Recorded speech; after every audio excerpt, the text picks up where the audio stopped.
자, 2교시입니다. 식품 분석 실험 2교시 5로 읽어. 어디냐? 지금 교재 방금 보던데 같이 볼게요. 고일성, 저일성 나눈 건 되게 좋기는 한데, 그래요. 우리 식용과 식품위생학에서는 이렇게 나누진 않지만, 기사 쪽에서는 이렇게 나누는 모양이야. 잘 알아두시고, 어렵지 않습니다. 그 다음에 정성, 정량, 정성은 성분이 있냐, 없냐. 정량은 얼마나 있냐. 양. 그래서 정성은, 퀄리터티브. 정량은 퀀티터티브. 퀀티티 보는 게 정량, 퀄리티를 보는 건 정성. 그 다음에 바이러스성 질환이 있는데, 바이러스성 식중독. 대표적인 게 노로바이러스예요. 로타, 아데노, 아스트로, A2형 간염 바이러스 여러 가지가 있는데 제일 유명한 건 노로바이러스고, 특히 노로바이러스는 전염성이 있어요. 그래서 환자를 격리시켜야 해요. 그리고 겨울철 식중독 이러면은 대표적인 게 노로바이러스예요. 과거에 평창 동계올림픽 때 환자가 꽤 많이 생겨가지고 뉴스에 보도가 됐었어요. 그때 제가 해썹이랑 위생학을 학교에서 가르치고 있었는데, 저기 저 충북 도립대학이라고 거기서 그 겸임 교수로 근무하면서 수업을 할 때 평창 올림픽 때였어요. 그걸 왜 상세하게 기억하냐면, 아니 동계 올림픽이니까 우리 겨울 방학 때 하는 건데 자원봉사를 하러 가겠다고 기말고사 전에 이 학기 중에 학생 2명이 출석 체크를 해달라는 거예요. 니네 기말고사도 못 본다는 거예요. 야, 동계올림픽 시작도 안 했는데 미리 가서 교육받고 연습하고 막 이래야 된다는 거예요. 그래서 학교 측에서 인정을 해줘가지고 공적인 일이고 자원봉사니까 보내줬는데, 아무튼 그래서 관심이 있게 동계올림픽 보다가 보니까 노로바이러스 뉴스가 나죠. 야, 망신이다. 어떻게 올림픽 선수촌에서 식중독이 생길 수 있느냐 하고 좀 찾아봤더니, 매번 동계올림픽 때마다 노로바이러스 식중독 사고가 있었고, 심지어 우리나라 평창 동계올림픽 때는 환자 수가 가장 적었던 동계올림픽에 속한다는 걸 알았어요. 역시 우리나라가 위생을 잘 하고 있구나, 나름 그렇게 생각했던 적이 있었고,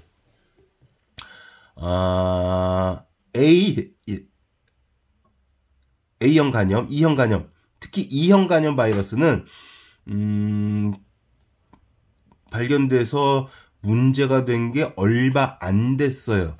E형 간염 바이러스는요, 저기에요. A형 간염 바이러스는 그냥 그 오염된 식품 잘못 섭취하면 이거고, E형 간염 바이러스는요, 수년 전에 뉴스에 한번 크게 났었어요.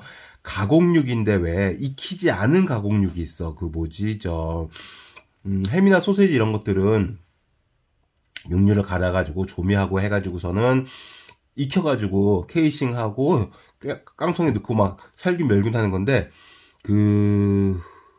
갑자기 또 이름 생각 안 해. 프로슈토라든지 하몽, 이런 이태리나 스페인 쪽에 익히지 않은 가공육이 있어요. 정육점 같은 데 들어가서 보면은, 식료품점 같은 데 가서 보면은 돼지나 소의 다리 같은 부위를 그냥 널어서 말려놨는데, 거기 이제 염지 조미를 다 해가지고서는 육포처럼 널어서 말려놓은 거지. 그걸 얇게 썰어가지고 팔고, 걔네들을 샐러드에 넣어서 먹기도 하고, 빵에 껴서 먹기도 하고, 술안주로 먹기도 하고, 되게 고가의 가공육인데, 고가의 햄이죠. 걔네들의 E형 간염 바이러스가 같이 묻어서 들어와서 유통이 된다 그래가지고, 몇 년 전에 백화점, 마트 이런 데서 그런 제품들을 다 환불 조치해라, 또는 수거해라 막 이러고, 그래도 먹고 싶다면 어떻게 하면 좋습니까? 그럼 익혀 먹어라. 익혀 먹으면 사실 뭐라 그래, 의미가 없는 식품이긴 한데, 그래서 E형 간염 바이러스가 한번 뉴스에 크게 나온 적이 있었으니까 기억을 좀 해두시면 좋겠고, 37페이지에 원충성 질환이 있는데, 원충성 질환에 기생충이라고 되어 있지만 기생충과는 살짝 달라요. 원충은 단세포를 말해. 그래서 이질 아메바, 람불 편모충, 와포자충, 원포자충 이런 것들은 다 우리 그 집신벌레나 아메바 같은 단세포 생물들을 말해요. 그 다음에 이제 기생충은 조금 달라서, 기생충은 다세포죠. 우리 눈에 보이는 것들 있잖아. 회충, 요충, 편충, 십이장충, 장충 뭐 이런 것들. 그리고 이제 식중독균을 하나씩 보는 거예요. 살모넬라, 살모넬라자가 들어가는 식중독은요, 전부 고열. 여기 증상 안 나와 있죠? 예, 증상의 고열입니다. 고열. 살모넬라는 고열을 유발해요. 그래서 39도 이상의 고열 이런 말 나오면 식중독을 찾아라 이러면 무조건 살모넬라를 찾으시면 돼요. 그리고 닭고기, 달걀, 우유, 유가공품, 육류, 육가공품 이렇게 되어 있는데, 살모넬라균은 온혈동물의 대장균과 같아요. 그러니까 사람의 대장에 살고 있는 균이 대장균이고, 대장균의 종류가 되게 많잖아. 살모넬라균도 소나 닭이나 돼지나 개나 고양이나 이런 동물들의 대장에 다 기본적으로 갖고 있어. 갖고 있는데 왜 닭고기, 달걀만 이야기하냐면 소나 돼지나 큰 동물들은 콜드체인 시스템으로 잘 위생적으로 도축을 하고 가공을 하는데, 개나 고양이는 우리가 일반적으로 식용을 안 하니까 또 빼고, 식용을 하는 온혈동물 중에서 가장 작기도 하고 위생관리가 잘 안 되는 게 닭과 달걀이에요. 요즘은 그래도 뭐 하림도 있고 뭐 도드람도 있고 뭐 위생적으로 처리하는 업체들이 있어서 많이 줄어들었지만, 닭과 달걀의 유통 구조는 전통적으로 아주 영세하기 때문에, 하림도 제가 대학교 4학년 때, 3학년 때인가? 그때 처음으로 하림이라고 하는, 뭐지? 닭 가공업체가 생기면서, 그걸 왜 기억하냐면, 그 하림 사장님이, 저 대학교 4학년 때 제가 편입해가지고 식품공학과를 졸업했잖아요. 그때, 축육 가공을 담당했던 교수님의 친구가 당시에 하림 닭고기 사장님이어서 우리 동기들 졸업하면서 하림으로 많이 취업을 했어요. 지금은 하림이 좀 이름 있는 회사가 돼서 그랬는데, 당시에는 작은 업체였고 급료도 월급도 되게 작고 진짜 웃기는 게 뭐냐면 첫 달 봉급을 안 준다는 거야. 그걸 퇴직금으로 준다고. 그래가지고 동생들끼리 막 욕하고 막 그랬었는데, 암튼 그건 옛날 얘기고, 도개라고 해요. 닭을 잡아가지고 가공하는 건. 도개 공정이 아무리 위생적으로 하려고 해도 내장과 변과 이런 것들이 그 닭고기에 묻을 수 있는 확률이 되게 높아요. 작은 동물들이다 보니까. 그리고 달걀이 특히 살모넬라의 고위험 식품이 된 게 왜 그러냐면, 달걀이 닭의 몸에서 나올 때 산란관을 통해서 나오는데, 그게 항문과 인접해 있고, 그 다음에 닭들이 알을 낳는 자리와 자기들이 분변을 놓는 자리를 구분하지 않고 왔다 갔다, 물론 나름 구분하겠지만, 그래서 달걀에 닭똥이나 닭 깃털 같은 게 묻어있는 경우가 되게 많았어요. 요즘엔 세척을 해서 세척란으로 유통을 하니까 훨씬 줄었는데, 예전에는 사실 되게 달걀 껍질에 닭똥이 묻어서 말라있는 그런 경우가 되게 많았었고, 사실은 마트에서 유통되는 그런 달걀 말고 재래시장에서 유통되는 달걀도 되게 많거든요. 그쪽이 되게 싸. 그쪽 달걀들은 아직 그런 달걀들이 꽤 많이 있어요. 그렇기 때문에 살모넬라 하면 닭과 달걀을 이야기하는 거지만, 거의 모든 동물들의 대장에 상재하고 있는 상재균으로 보면 되겠다. 특징은 무조건 고열 동반한다는 거 하고, 두 번째는 열에 약해서 익혀 먹으면 아무 문제 없다라는 거. 그 다음에 이제 황색 포도당 고균이 시험에 가장 많이 나오는 세균성 식중독이지요. 가장 흔해 사람의 손이나 머리나 얼굴, 코 속 이런데 늘 있는 균이고, 생긴 모양이 포도 송이처럼 생겼다 그래서 황색 포도당 고균이라고도 하고, 최근에 법제처에서는 황색 포도알균으로 명칭을 살짝 바꿨어요. 포도 송이처럼 생겼는데, 그리고 얘네들은 균 자체가 나쁜 게 아니라 균 자체는 문제가 없는데, 이 균이 독소를 만들어서 바깥으로 꺼내나. 그게 뭐냐 하면 엔테로톡신이라고 하는 장독소예요. 근데 황색 포도당 고균은 열에 되게 약해서 열만 좀 가면 죽어서 없어지는데, 이 황색 포도당 고균이 만들어낸 엔테로톡신 장독소는 열에 굉장히 강해서 100도 이상으로 가열해도 사멸하지가 않아요. 그래서 황색 포도당 고균에 오염이 되었거나 가능성이 있는 식품들은 사실 재가열을 해서 먹어도 식중독에 걸릴 수가 있겠다. 그리고 얘네들은 이해하면 쉬워요. 황색 포도당 고균이 묻어서 나쁜 게 아니라 얘네들이 독소를 생성해서 나쁜 거니까, 얘네들이 독소를 생성할 시간이 좀 필요한 거지. 그 말은 뭐냐면 조리해서 바로 먹는 식품이 아니라 뭐예요? 좀 몇 시간 있다 먹는 것들. 그래서 도시락, 김밥, 떡, 빵, 우유, 유제품 이런 것들. 그래서 김밥, 도시락, 떡, 빵, 우유, 유제품 이렇게 6가지가 나오면, 특히 김밥, 도시락, 떡, 빵 이런 말 나오면 볼 것도 없이 황색 포도당 고균 식중독 찾으면 100%입니다.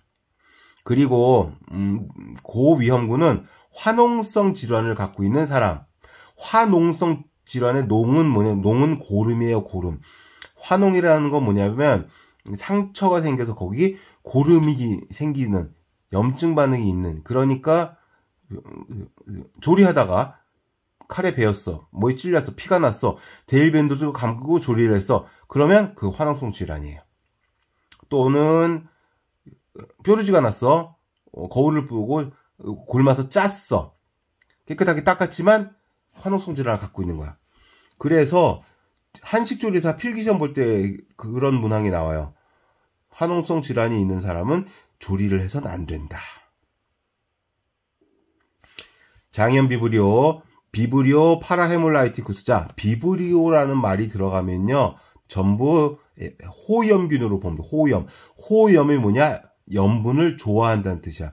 비브리오 블리피쿠스, 비브리오 파라헤몰라이티쿠스, 비브리오 콜레라 3가지가 있어요. 비브리오 3총사인데 그 중에 장염 비브리오가 비브리오 파라헤몰라이티쿠스고, 비브리오 폐혈증 있어. 그건 비브리오 블리피쿠스. 폐혈증은 뭐냐면 폐가 아니고 아이야, 아이. 폐혈증. 전에 설명했었죠. 폐혈증은 혈관으로 균이 침투해서, 혈관은 온몸에 다 퍼져 있으니까 전신으로 균이 쫙 퍼져가지고 죽는, 그걸 폐혈증이라고 하는데, 비브리오 폐혈증은 어패류를 잘못 먹어서도 걸릴 수 있고, 어패류에 이 비브리오 블리피쿠스 균이 상처 부위로 들어가서, 예를 들어 꽃게를 쪄서 막 먹는데 쪘으니까 비브리오 블리피쿠스가 죽었을 거라 생각하지만, 횟집에서 꽃게를 찌고 막 이렇게 서빙을 하는 과정에서 살짝 덜 살균이 됐다거나, 아니면 블리피쿠스 균이 다시 묻어 들어갔다던가 그랬는데, 그걸 우리가 맛있게 먹다가 꽃게가시에 살짝 찔렸어. 피가 좀 났는데 그 상처 부위로 그 균이 들어갔어. 정말 재수없는 경우고 정말 확률이 적은 경우인데, 실제로 그렇게 환자가 보고된 적이 있어요. 또는 따뜻한 6월, 7월이 돼서 이제 바닷물에 들어갔어. 그런데 내 다리 발가락 이런데 상처가 있었는데, 그 바닷물에 분리피쿠스균이 있었는데, 내 상처로 그게 들어갔네? 걸릴 수 있어요.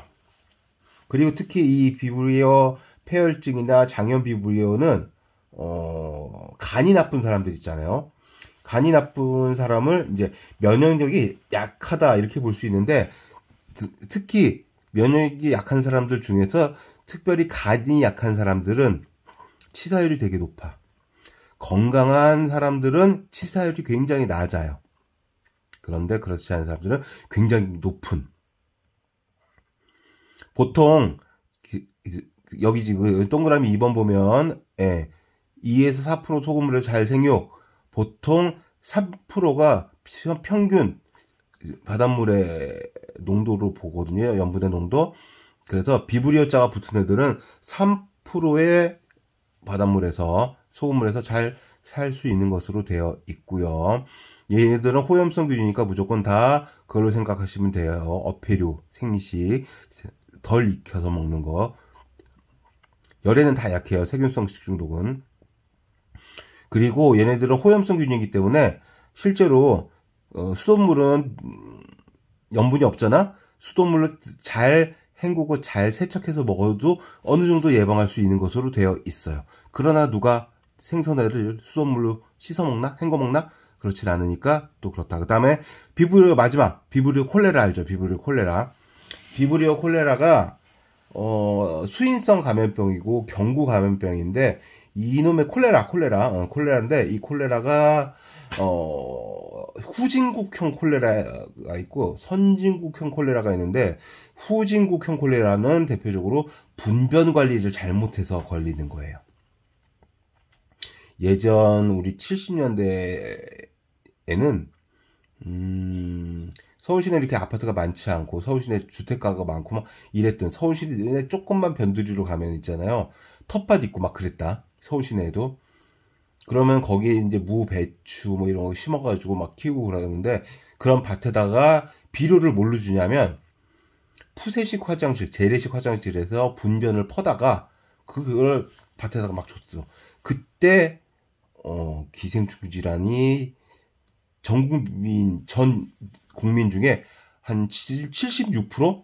70% 이상이 다 기생충 감염자였고 그때 콜레라, 장티푸스, 파라티푸스 이런 것들이 되게 많았어. 대표적인 경구 감염병이고 수인성 감염병이면서 다 분변 관리를 잘못해서 생기는 것들이야. 근데 지금은 재래식 화장실을 찾아보기 힘들고 더더군다나 그런 분뇨로 비료를 쓰지도 않고 물론 중국산 김치에서 기생충알이 발견됐다는 보도가 가끔 있어요. 걔네들은 아직도 그렇지 배추밭, 무밭 이런 데다가 분뇨를 비료로 쓰는 데가 있을 수 있다는 거지. 암튼 그런 것들이 후진국형 콜레라고요. 선진국형 콜레라는 보통 뭘 말하냐면은 그걸 말해. 선진국형 콜레라는 어패류 잘못 먹었을 때. 그래서 비브리오 삼총사, 파라헤몰라이티쿠스, 블리피쿠스, 콜레라 기억하시고 셋 다 호염성균이라는 거. 그다음에 클로스트림 퍼프린젠스는 웰치균 식중독이라고도 하고 이제는 세균성 독소형 아니고 중간형으로 보죠. 그래서 중간형을 다른 말로 감염 독소형이라고도 봅니다. 그 다음에 리스테리아도 시험에 잘 나오죠. 얘네들은 거기 보세요. 어디 갔어?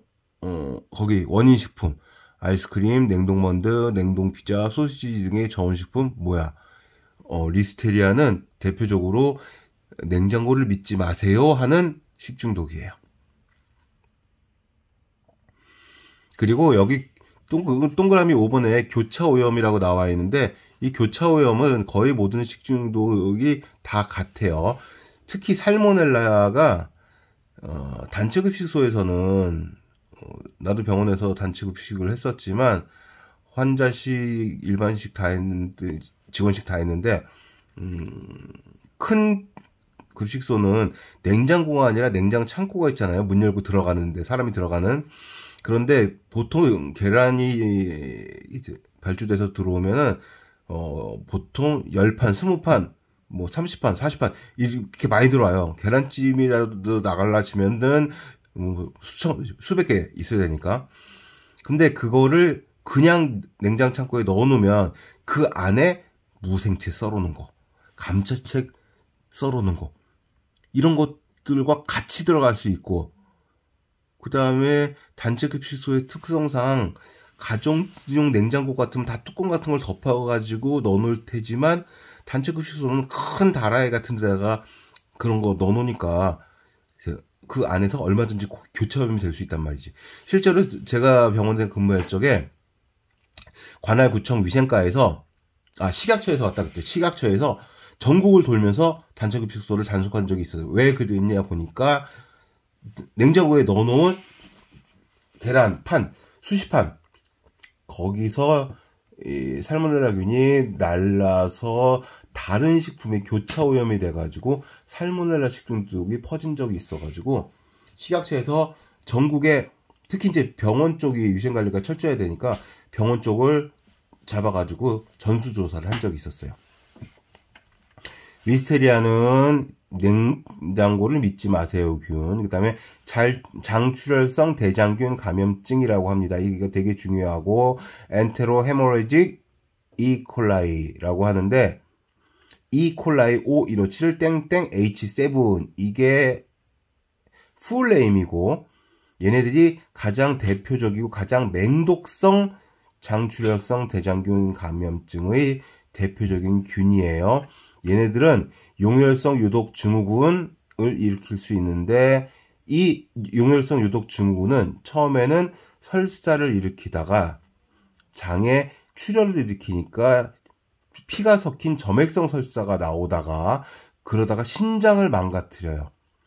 그래서 우리가 햄버거병으로 알고 있는데, 얘네들이 성인이나 건강한 사람들은 항생제 치료로 돌아올 수가 있는데, 초등학생, 저학년, 이런 아이들에게는 치명적으로 번질 수가 있어서 사망을 하는 케이스도 있고, 살아나도 신장 기능이 다 망가져서 평생 혈액투석을 하거나 또는 신장 이식을 받아야 할 만큼 망가지는 수가 있어요. 굉장히 치명적인 질병이고요. 미국은 이 5157 H7 때문에 법도 새로 만들었어요. 그 다큐도 어디 찾아보면 있는데, 케빈법이라 그래서, 케빈이라는 아이가 이 5157 H7으로 인해서 사망을 했어요. 햄버거를 2개 먹고. 그래서 그 어머니가 탄원서를 내고 막 운동을 하고 그래가지고 케빈스 로우가 만들어졌는데, 암튼 얘네들도 요즘에는 독소형 또는 중간형 식중독으로 분류하고 있어요. 왜? 여기 책에 안 나와 있는데, 시가독소, 베로톡신 VERO, 베로독소, 그 다음에 시가 SHIGA, 시가톡신, 시가독소, 이런 독소를 생산해내요.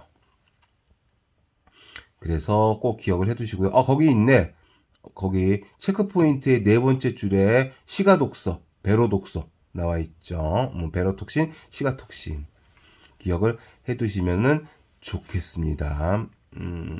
장독소형, 장병원성, 그 다음에 장침입성, 장출혈성 이렇게 되어 있는데, 장출혈성, 장병원성, 장독소성, 특히 장독소성과 장출혈성 두 가지를 독소를 만들어낸다는 그런 의미에서 얘네들을 감염 독소형으로 분류를 하기도 해요.